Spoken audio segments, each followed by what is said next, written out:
एक गांव में संपत नाम का अंधा व्यक्ति रहा करता था। उसकी पत्नी रुक्मणी संपत का बिल्कुल भी सम्मान नहीं करती थी। वो दिन रात संपत को उसके अंधे होने के ताने मारती रहती थी और संपत को भूखा भी रखती थी। संपत बेचारा गांव में कुछ घरों से रोटी मांगकर अपना पेट भर लिया करता था। एक दिन संपत एक दुकान पर बैठा हुआ था कि तभी गांव का एक बिगड़ैल युवक मनोज आकर संपत से बोला, सुना है आजकल तुम्हारी पत्नी तुम्हें भोजन नहीं दे रही। कितनी बार कहा है मनोज कि अपने काम से काम रखा करो। अरे मैं तो बस ऐसे ही पूछ रहा था, तुम तो मेरी बात का बुरा मान गए। क्योंकि ये मेरे परिवार का निजी मामला है और तुम इसमें दखल ना दो तो ही अच्छा है। अपने काम से काम रखो। तो अपने घर के निजी मामले अपने ही घर पर रखो ना। अपनी पत्नी को कुछ मर्यादा सिखाई है या नहीं सिखाई? तुम कहना क्या चाहते हो मनोज? यही कि तुम्हारी पत्नी का चक्कर गांव के मुखिया के पुत्र राकेश के साथ चल रहा है। कल तो मैंने खुद अपनी आंखों से उन दोनों को हंसी मजाक करते हुए देखा था। राकेश तो भाभी से ऐसे मजाक कर रहा था जैसे कि वो उसकी पत्नी हो। अपनी जुबान पर थोड़ा काबू रखो। तुम जानते भी हो कि तुम क्या बोल रहे हो। तुम मेरी पत्नी के चरित्र पर आरोप लगा रहे हो। सारा गांव जानता है कि तुम्हारी पत्नी रुक्मणी चरित्रहीन है और तुम अंधे नकारा किसी काम के नहीं। वैसे एक बात बोलूं संपत भैया, भाभी का इसमें कोई दोष नहीं है। तुम्हें तो चलने के लिए भी एक लकड़ी के सहारे की जरूरत पड़ती है। भाभी ने तो तुमसे विवाह करके तुम्हारे ऊपर बहुत बड़ा उपकार किया है। तुम्हारे लिए तो यही बहुत है कि तुम्हारी एक पत्नी है, वरना इस गांव में बहुत से ऐसे हट्टे कट्टे युवक भी हैं जो बेचारे कुंवारे ही घूम रहे हैं। मनोज की बात सुनकर संपत क्रोधित होकर अपने घर आ गया और अपनी पत्नी रुक्मणी से बोला, ये मैं क्या सुन रहा हूँ रुक्मणी? तुम मुखिया के लड़के के साथ हंसी मजाक करती हो, वो भी अश्लील तरीके से। ये तुमसे किसने बोला? मनोज ने। और सिर्फ मनोज ने ही नहीं, गांव के न जाने कितने लोगों से मैं तुम्हारे बारे में घटिया बातें सुन चुका हूँ। तुम्हें शर्म आनी चाहिए रुक्मणी। तुम्हें सोचना चाहिए कि तुम किसी की पत्नी हो। अगर ऐसी ही बात थी तो फिर तुमने मुझसे शादी क्यों की? मैं तो बचपन से अंधा हूँ। तुम इस बात को जानती थी? हाँ किया था, तुम्हारी जमीन जायदाद के लालच में किया था। पर मुझे क्या पता था कि तुम्हारा नाकारा पिता वसीयत में ये लिख कर गया है कि उसका अंधा पुत्र संपत किसी भिखारी के नाम तो अपनी संपत्ति कर सकता है, पर अपनी पत्नी के नाम पर नहीं कर सकता और न ही उसे बेच सकता है। मेरे पिताजी के बारे में बुरा भला मत बोलो रुक्मणी। वो जानते थे कि मैं अंधा हूँ और लोग मेरा फायदा उठाएंगे। इसी वजह से वो इस तरह की वसीयत करके गए हैं। और वैसे भी मेरी संपत्ति का जितना भी किराया आता है उसे तुम ही रखती हो रुक्मणी, और उसमें से मुझे एक फूटी कौड़ी भी नहीं देती। यहाँ तक कि तुम मुझे धोखा देती हो, मुझे पेट भर का भोजन भी नहीं देती। गांव के दूसरे घरों से मुझे मांग मांग कर अपना पेट भरना पड़ता है। इसके बावजूद भी मैं तुमसे कुछ नहीं कहता। अरे अगर मैं इतनी ही बुरी हूँ तो चले क्यों नहीं जाते यहाँ से? रुक्मणी की बात सुनकर संपत बहुत भावुक हो गया। ठीक है रुक्मणी, मैं जाता हूँ और वापस लौटकर कभी नहीं आऊँगा। हाँ हाँ जाओ, मुझे भी तुम्हारी कोई जरूरत नहीं है। संपत बेचारा अपने घर से रोता हुआ सड़क की ओर निकल गया और एक रोड पर जाकर बैठकर रोने लगा। तभी वहाँ पर गांव का व्यक्ति बलवीर, जो कि एक ट्रक ड्राइवर था, संपत के पास आकर बोला, अरे क्या हुआ संपत भैया? क्या तुम्हारी पत्नी ने तुम्हें घर से निकाल दिया जो यहाँ उदास बैठे हो? कभी कभी मैं सोचता हूँ बलवीर भैया कि भगवान ने मुझे जीवन ही क्यों दिया, और अगर दिया तो मुझे अंधा क्यों बना दिया? अरे संपत भैया, तुम तो रो रहे हो, क्षमा करना, मैंने तुम्हारी आंखों पर गौर नहीं किया। मैं अपनी पत्नी से इतना प्रेम करता हूँ, लेकिन फिर भी मेरी पत्नी मुझे घास तक नहीं डालती। ये दुनिया ऐसी ही है संपत भैया। अगर तुम्हारी आंखें सही होती ना तो शायद तुम्हारी पत्नी ऐसा नहीं करती। अब तुम घर जाओ, रात ज्यादा हो गई है, मुझे भी ट्रक लेकर निकलना है।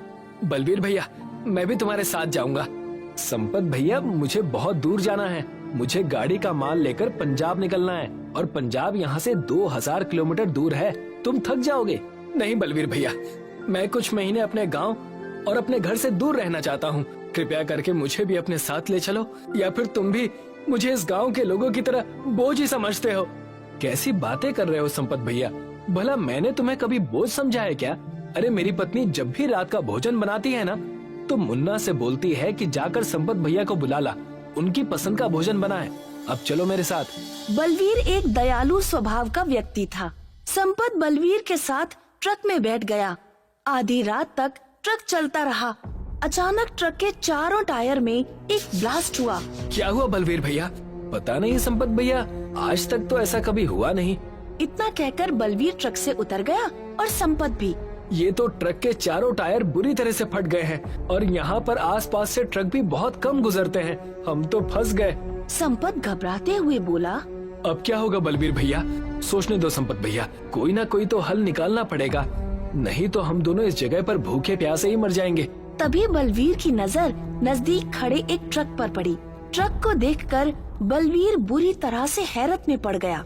वो ट्रक रात के अंधेरे में बुरी तरह से जगमगा रहा था। बलवीर दौड़ता हुआ उस ट्रक के पास पहुंच गया। ट्रक को देखकर उसकी आंखें विस्मय से फटी की फटी रह गई, क्योंकि वो ट्रक पूरा मिट्टी का बना हुआ था। बलवीर संपत की ओर देखकर बोला। संपत भाई, मुझे तो यहाँ पर कुछ गड़बड़ लग रही है। इस तरह का ट्रक मैंने अपने जीवन में कभी नहीं देखा।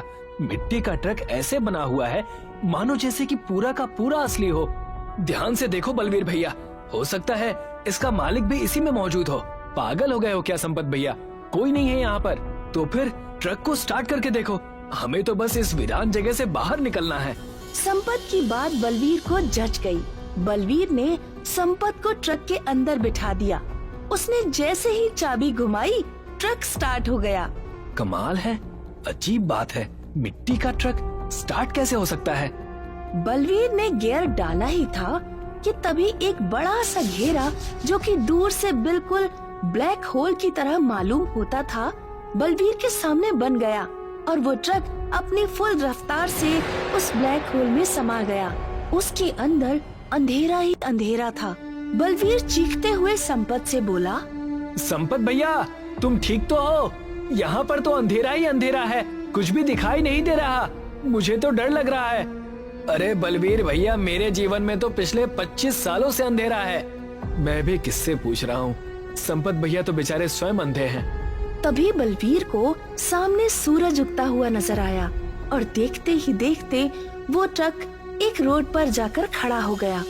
बलवीर संपत को लेकर उस ट्रक से बाहर निकलकर आ गया और हैरत से चारों ओर देखने लगा। उसने देखा कि सूरज सर पर था। क्या हम पंजाब पहुंच गए? पंजाब नहीं संपत भैया, हम तो पता नहीं कहां पहुंच गए, समझ में नहीं आ रहा। अभी कुछ चंद सेकंड पहले तो इस ट्रक में बैठे हुए थे, अचानक इतनी जल्दी दोपहर कैसे हो गई? और ये कौन सा गांव है? मुझे तो कुछ भी समझ में नहीं आ रहा। लगता है हमने इस ट्रक में बैठकर बहुत बड़ी गलती कर दी है। इससे तो बेहतर हम उस सुनसान वीरानी जगह पर ही थे। इतना कहकर बलवीर ने क्रोधित होकर एक घूंसा ट्रक पर मार दिया। बलवीर के घूंसा ट्रक में पड़ते ही उस मिट्टी के ट्रक में धूल उड़ने लगी, मगर जैसे ही वो धूल के कण संपत की आंखों में पड़े, संपत को सब दिखाई देने लगा। मुझे अब दिखाई दे रहा है बलवीर भैया, तुम तो काफी लंबे और चौड़े हो। क्या मजाक कर रहे हो संपत भैया? मजाक नहीं कर रहा बलवीर भैया, सच कह रहा हूँ। तुमने इस वक्त नीली कलर की पगड़ी, ब्लैक कलर की पैंट और लाल रंग की शर्ट पहन रखी है। अरे वाह, तुम्हें तो सब कुछ दिखाई दे रहा है संपत। तभी संपत उस जगह को बहुत गौर से देखने लगा। अचानक उसके दिमाग में तेज धमाका हुआ और वो दौड़ता हुआ खेतों की ओर भागने लगा। बलवीर भी संपत के पीछे दौड़ता हुआ खेतों की ओर भागने लगा। तभी संपत की नजर एक बच्चे पर पड़ी, जो कि कुछ बच्चों के साथ झूला झूल रहा था और बच्चों से जिद कर रहा था कि वो झूला बहुत तेज झुलाएं। संपत ये दृश्य विस्मय भरी नजरों से देखते हुए बलवीर से बोला। बलवीर भैया, तुम्हें पता है कि बच्चा कौन है? मुझे क्या पता कि ये बच्चा कौन है? इस बच्चे को गौर से देखो बलवीर भैया, तुम्हें समझ में आ जाएगा कि ये बच्चा कौन है। और सामने उस बच्चे को भी देखो। संपत के कहने पर बलवीर उन बच्चों को गौर से देखने लगा। वो हैरत से मुंह फाड़ता हुआ संपत की ओर देखकर बोला। ये तो तुम हो संपत भैया, और तुम्हारे बगल में जो बच्चा खड़ा है वो तो हमारे गांव का बल्ली है। अब बलवीर ने चारों ओर गौर से देखना शुरू किया। तभी उसकी नजर दूर बसे एक गांव पर पड़ी। बलवीर चीखता हुआ बोला। ये तो हमारा ही गांव है, लगता है हम समय के पीछे पहुंच गए हैं।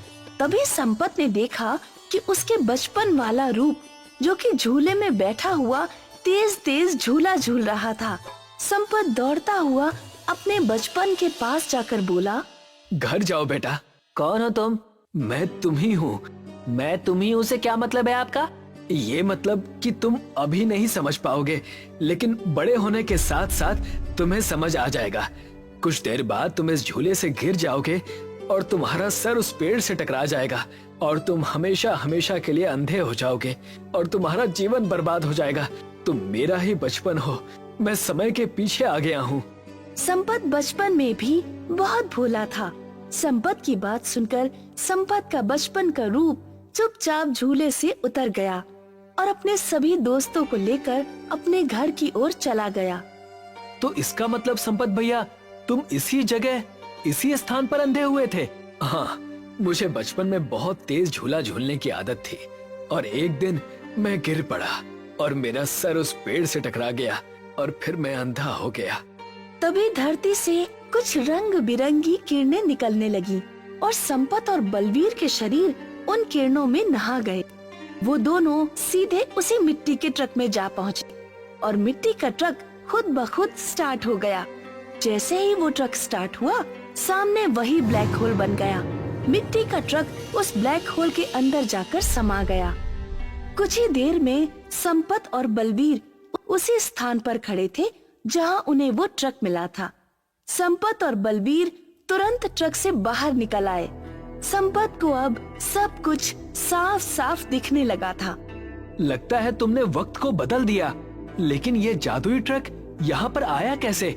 नहीं बालवीर, वक्त को बदलने की ताकत इंसान के हाथ में नहीं है। सच तो ये है कि ईश्वर को मुझ पर तरस आ गया और उसने मेरे ऊपर एक बड़ा उपकार किया। ईश्वर ने मुझे 30 साल पहले ले जाकर खड़ा कर दिया जहां मैं अंधा हुआ था। तभी उस ट्रक के अंदर से एक आवाज आई। मैं एक जादुई ट्रक हूँ, टाइम ट्रेवल वाला ट्रक।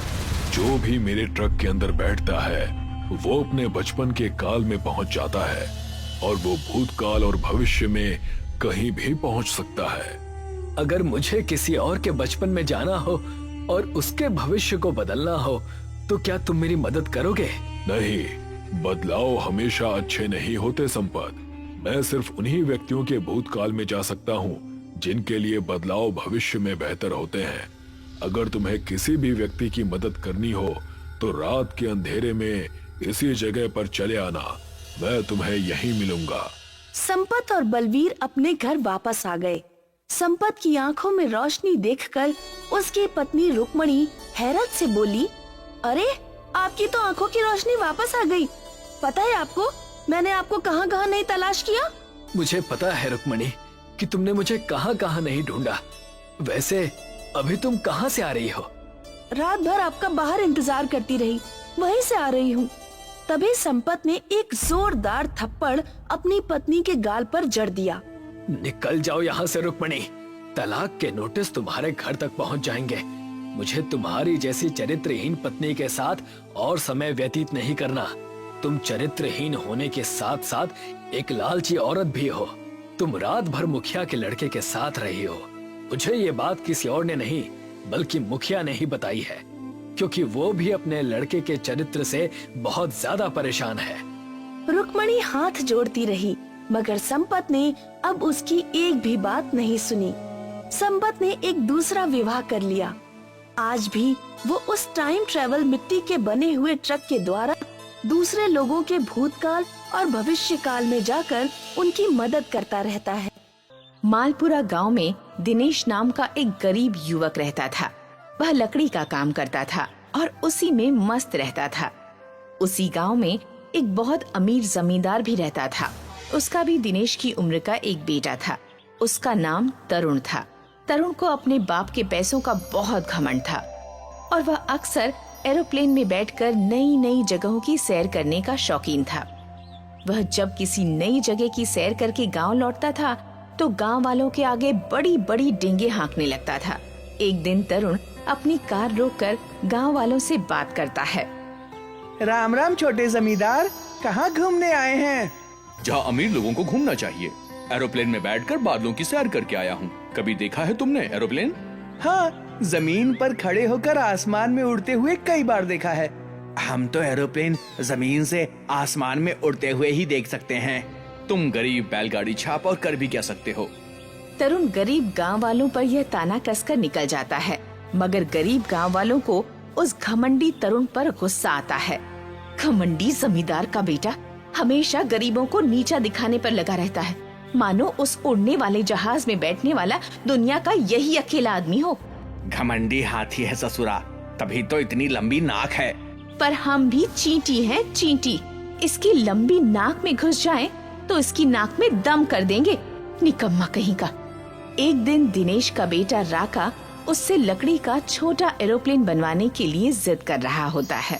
पापा पापा, हमारे लिए लकड़ी का एरोप्लेन बना दो, हमें एरोप्लेन से खेलना है।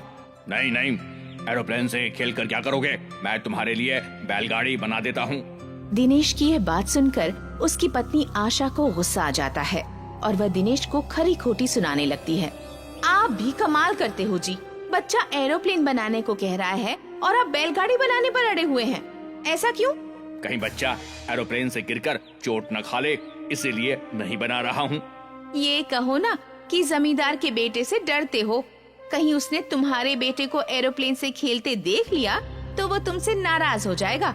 यह सुनकर दिनेश में थोड़ा जोश पैदा हो जाता है और वह जमींदार के बेटे के खिलाफ बोलने की हिम्मत जुटा लेता है। क्या मैं उससे डरता हूँ? वो नाराज होकर मेरा क्या बिगाड़ लेगा? दिनेश यह कह रहा था कि तभी वहाँ बसंती आ जाती है। आशा, बहन पेट में अफारे की दिक्कत है, कहो तो इलाज कर लूं? कर लो बसंती बहन। सुना है वो जमींदार का घमंडी बेटा शादी करने वाला है और शादी से पहले हेलीकॉप्टर खरीद कर ला रहा है। हेलीकॉप्टर! यह सुनकर दिनेश अफारे का मतलब तुरंत से समझ जाता है। यह हेलीकॉप्टर क्या होता है? ये मूर्ख हेलीकॉप्टर को हेलीकॉप्टर कह रही है। हेलीकॉप्टर छोटा हवाई जहाज होता है। यह सुनकर आशा फिर से दिनेश पर ताने मारते हुए कहती है, वह अमीर बाप की औलाद है बहन। उसका बाप तो उसे असली वाला हेलीकॉप्टर दिलाने की हिम्मत रखता है, और एक ये बाप है जो बच्चे के लिए लकड़ी का हेलीकॉप्टर भी बनाने का दम नहीं रखता। ऐसा मत बोलो आशा, मैं चाहूँ तो लकड़ी का पूरा एरोप्लेन भी बना सकता हूँ। तो फिर बनाओ ना, मुहूर्त के लिए पंडित बैठाने पड़ेंगे क्या? यह कहकर जैसे ही आशा चुप होती है, बसंती बोलने लगती है, मैं तो कहती हूँ कि जरूर बनाओ। उस घमंडी का घमंड चूर करने के लिए गरीबों के पास भी एक हेलीकॉप्टर तो होना ही चाहिए, भले लकड़ी का ही क्यों ना हो।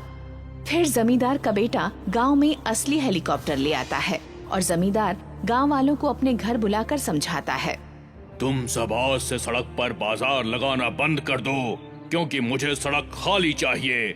मेरा बेटा हेलीकॉप्टर खरीद कर लाया है और उसे उड़ाने के लिए सड़क तो चाहिए ना। हेलीकॉप्टर ही लाया है ना, कोई एरोप्लेन तो नहीं लाया है जिसे उड़ाने के लिए सड़क चाहिए। तू चुप कर बे गरीब, तेरी हेलीकॉप्टर खरीदने की औकात नहीं और बात करता है एरोप्लेन की। जमींदार के घमंडी बेटे का यह बोल सुनकर दिनेश कहता है, अगर तुझे इतना घमंड है तो मैं लकड़ी का एरोप्लेन बनाकर तेरे इसी हेलीकॉप्टर के बगल में उड़ाकर दिखा दूंगा, फिर तो तू मान जाएगा ना। अगर तू लकड़ी का एरोप्लेन बनाकर उसे हमारे हेलीकॉप्टर के बगल में उड़ाकर दिखा देगा तो मैं अपनी हवेली और खेत तेरे नाम करके गांव छोड़ दूंगा। और अगर मैं ये न कर सका तो मैं भी अपना सब कुछ तुम लोगों को देकर गांव छोड़ दूंगा, ठीक है? दिनेश की इस बात से तरुण खुश न हुआ और बोला, तुम्हें अकेले नहीं बल्कि सारे गरीबों को गांव छोड़कर जाना होगा। शर्त मंजूर है तो बोलो। क्यों भाई गांव वालों, मंजूर है तुम्हें? दिनेश पहुंचा हुआ खिलाड़ी था और ऊपर से गांव वाले जमींदार के घमंडी बेटे के घमंड से भी तंग आ गए थे, इसलिए सब ने बिना विचार किए ही हामी भर दी। हाँ, हम सबको आपकी शर्त मंजूर है। उस दिन के बाद दिनेश दिन रात लकड़ी का एरोप्लेन बनाने में लग जाता है और जमींदार मन ही मन यह सोचकर खुश होता रहता है कि अब तो गांव के सब गरीब किसानों के घर और खेत उसके हो जाएंगे, क्योंकि दिनेश का लकड़ी का एरोप्लेन उसके असली हेलीकॉप्टर के सामने एक खिलौना ही साबित होगा। क्या बे दिनेश, तो कुछ कर भी सकेगा या अपने साथ साथ हमें भी डुबोएगा? तुम चिंता मत करो, मैं ऐसा एरोप्लेन बनाऊंगा जिसमें गांव के सभी गरीब बैठकर आसमान में उड़ते दिखाई देंगे। देख लेना, कहीं हम आसमान में उड़ने के बजाय गांव छोड़ने के लिए सड़क पर धूल उड़ाते ना नजर आए। इस तरह 1 महीना बीत जाता है और दिनेश कहीं की ईंट और कहीं का रोड़ा जमा करके लकड़ी का एक बहुत बड़ा एरोप्लेन बना लेता है। ये पूरा एरोप्लेन कार के पहियों पर खड़ा था। इस एरोप्लेन को देखकर जमींदार और उसका बेटा दोनों हंसने लगते हैं। अरे ये एरोप्लेन बनाया है या लकड़ी की बस? आसमान में उड़ना तो दूर, इसका तो सड़क पर चलना भी मुश्किल है। उनकी ये बात सुनकर गांव वाले डर जाते हैं और दिनेश की तरफ संदेह से देखने लगते हैं। अरे भाइयों, उनकी बातों को भूलकर एरोप्लेन में लगी लकड़ी की सीटों पर बैठ जाइए। आपके बैठते ही ये अपने आप चलने लगेगा और फिर आसमान में उड़ जाएगा। उसकी बात सुनकर गांव वाले मन मारकर एरोप्लेन में बैठ जाते हैं और फिर जमींदार और उसका बेटा भी अपने हेलीकॉप्टर में बैठ जाते हैं। फिर कुछ ही मिनटों में जमींदार का हेलीकॉप्टर तो आसमान के चक्कर काटने लगता है, मगर दिनेश का एरोप्लेन चींटी की चाल से सड़क पर ही चलता रह जाता है। अरे उड़ना तो दूर, ये तो ठीक से दौड़ भी नहीं पा रहा है। अरे मरवा दिया, अब तो खाली हाथ गांव छोड़ना पड़ेगा। चुप करके बैठो, एरोप्लेन तेजी से दौड़ते हुए आसमान में उड़ने वाला है। दिनेश का यह कहना था कि लकड़ी के एरोप्लेन में न जाने कहां से जान आ गई। वह सचमुच ही दौड़ते हुए आसमान में उड़ने लगा और जमींदार के हेलीकॉप्टर की बगल में से होते हुए उससे आगे निकल गया। इस तरह जमींदार की हार हुई और उसके घमंडी बेटे का सारा घमंड चूर चूर हो गया। वे दोनों बाप बेटा अपनी हवेली और खेत दिनेश को देकर शहर चले गए। फिर दिनेश ने हवेली अपने पास रख ली और खेत सब गांव वालों में बांट दिए। इस तरह सब गांव वाले दिनेश की बुद्धिमत्ता को मान गए। कमलपुर नाम का एक गांव था, जिस गांव के आधे से ज्यादा लोग बर्तन, कांच की चूड़ियां बनाने और उन्हें बेचने का काम किया करते थे। उसी गांव में गजोधर रहता था, जिसकी खुद की चूड़ियों और कंगन की दुकान थी। गजोधर बहुत ही सच्चा और ईमानदार दुकानदार था। वो तरह तरह की चूड़ियां बनाने का काम किया करता था। कंगन और चूड़ियों के व्यापार में गजोधर का साथ उसका साला प्रमोद दिया करता था। सुबह के 11 बज रहे हैं, अभी तक प्रमोद तुम दुकान नहीं गए? कल रात मैंने थोड़ा ज्यादा खा लिया था, इसी वजह से सुबह मेरी आंखें नहीं खुली। मैं तुरंत जा रहा हूँ और दुकान खोलूंगा। हमारी पहले से ग्राहकी कम है, ऊपर से तुम लापरवाही कर रहे हो। डुबा कर ये मानोगे क्या? गजोधर के ताने सुनकर प्रमोद गुस्से से घर से चला जाता है। रास्ते में उसे उसका पुराना दोस्त यानी कि श्याम मिल जाता है। अरे प्रमोद, इतनी तेजी से कहाँ जा रहा है? यहाँ तो आ, चल हम क्रिकेट खेलने जा रहे हैं, तू भी आजा। यार अभी दुकान खोलनी है, कल मैं सुबह आ जाऊंगा जल्दी उठ के तुम्हारे साथ खेलने। दुकान तो चलती रहेगी, चल अभी खेलते हैं। इतने में ही वहाँ गजोधर आ जाता है। तुम अब तक यहीं हो? मेरा व्यापार चौपट करके ही सांस लोगे क्या तुम? तुम्हें पता है कि आज या कल में हमारे दुकान को एक बड़ा सा ऑर्डर मिलने वाला है चूड़ियों का, और तुमने फिर भी लापरवाही की। कब तुम्हें समझ आएगी? कब जाकर तुम आगे बढ़ने की इच्छा रखोगे? जी अब से मैं इस बात का ध्यान रखूंगा और आपको शिकायत का मौका कभी नहीं दूंगा। कुछ ही देर में उनकी दुकान में शहर से व्यापारी आ जाते हैं। वैसे तो हम एक बार सुबह भी आपकी दुकान के पास आए थे, लेकिन उस वक्त दुकान बंद थी आपकी। अरे मैं वो थोड़ा घर के काम से हम बाहर थे इसलिए। वैसे हमें आपसे कांच के कंगन, चूड़ियों का सौदा करना है। हमारे राजस्थान में कांच के कंगन और चूड़ियां बहुत पहने जाते हैं, और आप जैसा अच्छा चूड़ियां बनाने वाला कोई हमें मिला नहीं है। तो हम चाहते हैं कि आप हमारा ऑर्डर स्वीकार करें। अरे ये तो हमारे लिए सौभाग्य की बात होगी। कहिए, आपको कितने दर्जन चूड़ियां और कंगन चाहिए? हमें रंग बिरंगे कांच के कंगन पूरे 1 लाख चूड़ियां चाहिए, और अगर आपने उसे समय से दे दिया तो हम आपके कंगन राजस्थान के हर गांव में पहुंचा देंगे। आपका काम पूरा हो जाएगा। हम आपके 1 लाख कंगन बनाकर तैयार रखेंगे। और हाँ, उसमें कई तरह के डिजाइन भी शामिल होने चाहिए। व्यापारी अपना ऑर्डर बताकर वहाँ से चले जाते हैं। तब गजोधर प्रमोद से कहता है, देख और सुन तो तुमने लिया ही है, हमें कैसे भी अब 1,00,000 कंगन बनाने हैं। जीजा जी, ये सौदा करने के लिए मैं आपके साथ जी जान लगा दूंगा। गजोधर और उस व्यापारी के बीच कंगन की डील वाली बात गांव के कुछ अन्य चूड़ी कंगन बनाने वाले लोगों के पास पहुंच गई। तुमने सुना कि नहीं, गजोधर को किसी राजस्थान के बड़े व्यापारी ने 1,00,000 कंगन का ऑर्डर दिया, और अगर उसने ये कर दिया तो 1,00,000 का 2,00,000 भी हो सकता है, और वो भी 15 दिनों में। एक वो है और एक हम। हमारी चूड़ियां तो हमारे घर की बहू बेटियां भी नहीं पहनती। ये रहा सामान। चलिए जीजा जी, अब हम काम शुरू करते हैं। गजोधर और प्रमोद दिन रात कड़ी मेहनत करके बाजार से ब्याज पर पैसे उठाकर 1,00,000 कंगन बनाकर तैयार कर देते हैं, और उनकी मेहनत रंग लाती है। रंग बिरंगे कंगन बहुत ही अच्छे और बहुत ही प्यारे अब बनकर तैयार थे, लेकिन उनके साथी दुकानदारों को ये बात हजम नहीं होती। बस 2 दिन बचे हैं, वरना गजोधर सौदा ले जाएगा। अरे तो हम करें भी तो क्या करें? अरे तुम हमेशा ऐसे ही बुद्धू ही रहोगे क्या? हम नहीं कर सकते तो क्या हुआ? मैं एक गुंडे को जानता हूँ, उसे बस कुछ पैसे देने हैं और देते ही वो अपना काम कर देगा। तो तुम उससे कह दो कि जब प्रमोद 1,00,000 कंगन लेकर राजस्थान के लिए निकलेगा, तब उसकी गाड़ी का एक्सीडेंट करवा दे। ना कंगन बचेगा ना व्यापार। ठीक वैसा ही हुआ। प्रमोद गाड़ी भरकर सारे कंगन वक्त से पहले लेकर जा रहा था। तब उन गुंडों ने एक बड़ा सा ट्रक प्रमोद की छोटी सी गाड़ी से भिड़ा दी। प्रमोद की जान तो बच गई, लेकिन सारी चूड़ियां और सारे कंगन टूट गए। अरे नहीं, मेरे कंगन! हे भगवान, सारी मेहनत खराब हो गई। प्रमोद उसी हालत में घर जाकर अपने जीजा गजोधर और अपनी दीदी को सारी बात बताता है। सत्यानाश! ये क्या कर दिया तुमने? मुझे तुमने कहीं का नहीं छोड़ा। बाजार से ब्याज पर पैसे तक ले लिए थे। जब तुम्हें भेजा था मैं तभी समझ गया था कि तुम कुछ ना कुछ गड़बड़ जरूर करोगे। मैं क्या करता, मेरी भी जान जैसे तैसे ही बची और मैं वहाँ से खाली हाथ आ गया।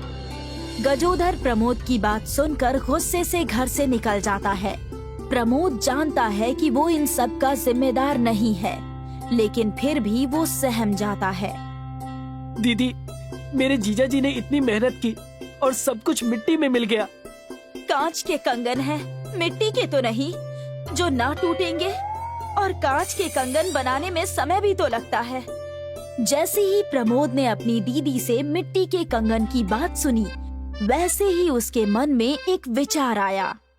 उसी दिन सुबह प्रमोद अपने दोस्त श्याम के साथ व्यापारी को देने के लिए मिट्टी के कंगन बनाना शुरू कर देता है। पूरा दिन मिट्टी से कई प्रकार के कंगन, चूड़े और कलाई में पहनने वाले कड़े बनाता है, और फिर रात को उन्हें आग में तपाता है, जिससे कि कंगन पक सके और ज्यादा मजबूत हो जाए, और उसके बाद उन्हें अलग अलग रंग से कलर कर देता है। भाई, हमने कर दिखाया। जाकर तुम अपने जीजा जी को ये चीजें दिखा दो। अभी नहीं, मैंने उस व्यापारी को अपने घर बुलाया है, वो आज आएंगे, तब हम उन्हें ये मिट्टी के कंगन दिखाकर सौदा करेंगे। दोनों दोस्त व्यापारी का इंतजार करने लगते हैं। गजोधर भी घर आ जाता है और आकर व्यापारी को देखकर घबरा जाता है। हे भगवान, अब इस व्यापारी को क्या मुंह दिखाऊं? कैसे कहूं कि सारे कंगन एक्सीडेंट की वजह से टूट गए? जी, सारे कंगन तैयार हैं, बस हमें आपका ही इंतजार था। नेकी और पूछ-पूछ, मैं आया ही कंगन लेने हूँ। चलो मुझे चलकर दिखाओ। प्रमोद व्यापारी को मिट्टी के कंगन दिखाता है। गजोधर मिट्टी के कंगन देखकर हैरान हो जाता है, और व्यापारी भी। अद्भुत, अद्भुत, ये हुई ना बात।